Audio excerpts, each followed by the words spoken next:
What if God's silence isn't the sound of abandonment? It's the sound of construction. You know how a building goes up? First, there's just an empty lot. Nothing to look at, nothing to post.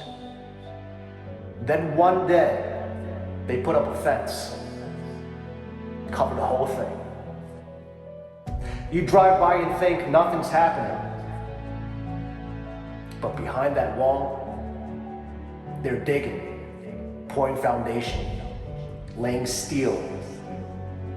It looks quiet from the street, but on the inside, it is loud. That's what this season is. From the outside, your life looks still, but behind the scenes, behind the silence, God is pouring foundation you're going to stand on for the rest of your life. You ask God for a platform.